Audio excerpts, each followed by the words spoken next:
ಇದೆಲ್ಲ ತಿಳಿದ ದ್ರೋಣ ತನ್ನ ಹೆಸರನ್ನು ಉಳಿಸ್ಕೊಳ್ಳೋದಕ್ಕೆ ದೃಷ್ಟಿದ್ಯುಮ್ನನ್ನ ತನ್ನ ಮನೆಗೆ ಕರ್ಕೊಂಡು ಬಂದು ಶಿಕ್ಷಣ ಕೊಡ್ತಾನೆ.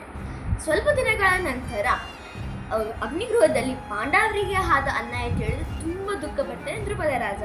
ಆಗ ದ್ರುಪದ ರಾಜ ಅರ್ಜುನನ ರೂಪ ಅದ್ಭುತವಾದುದು, ಅವನ ಪರಾಕ್ರಮ ಅಸ್ತ್ರವಿದ್ಯೆ ಸಾಮಾನ್ಯವಾದುದಲ್ಲ, ಕಾಲವನ್ನು ಯಾರು ತಡೆಕೆ ಆಗಲ್ಲ. ಹಾಗೆ ನನ್ನ ಪ್ರತಿಜ್ಞೆ ವ್ಯರ್ಥವಾಯಿತು. ನಾನು ದ್ರೋಣನ ಸೋಲಿಸಬಲ್ಲ ಮಗನನ್ನ, ಅರ್ಜುನನ ಬಾಳ ಸಂಗಾತಿ ಆದ ಮಗಳನ್ನ ಬಯಸಿದ್ದೆ ಅಂತ ಹೇಳ್ತಾನೆ.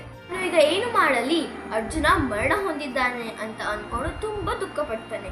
ದುಃಖಿಸ್ತಿರೋ ದ್ರುಪದ ರಾಜನನ್ನು ನೋಡಿದ ಪಾಂಚಾಲ ರಾಜ್ಯದ ಪುರೋಹಿತ ಹೀಗೆ ಹೇಳ್ತಾನೆ, ಪಾಂಡವರು ದೊಡ್ಡರ ಮಾತಿಗೆ ಮರ್ಯಾದೆ ಕೊಡ್ತಾರೆ, ಪುಣ್ಯಾತ್ಮರು ಅಂತವರು ಸತ್ತೋಗಕ್ಕೆ ಸಾಧ್ಯವಿಲ್ಲ, ಅವರು ಎಲ್ಲೋ ಒಂದು ಕಡೆ ಬದುಕೇ ಇರ್ತಾರೆ, ಅನುಮಾನವೇ ಇಲ್ಲ. ಪಾಂಡವರು ತಪ್ಪದೇ ತೆರಿಗೆ ಬರ್ತಾರೆ. ಅದಕ್ಕೆ ನನ್ನ ಹತ್ರ ಒಂದು ಉಪಾಯವಿದೆ. ಕ್ಷತ್ರಿಯರಿಗೆ ಸ್ವಯಂವರವೇ ಕನ್ಯಾದಾನದ ಮಾರ್ಗ ಅಂತ ಹೇಳ್ತಾರೆ. ನೀನು ಮಂತ್ರಿ ಹತ್ರ ಸ್ವಯಂವರಕ್ಕೆ ಆದೇಶ ನೀಡು. ಅವರು ದೂರದಲ್ಲಿದ್ರು ಹತ್ತಿರದಲ್ಲಿದ್ರು ಯಾವ ಲೋಕದಲ್ಲಿ ಇದ್ರು ಖಂಡಿತ ಸ್ವಯಂವರಕ್ಕೆ ಬರ್ತಾರೆ ಅಂತ ಹೇಳ್ತಾರೆ. ಆಗ ದ್ರುಪದ ರಾಜ ತುಂಬಾ ಸಂತೋಷದಿಂದ ಸ್ವಯಂವರಕ್ಕೆ ಪ್ರಕಟಿಸ್ತಾನೆ.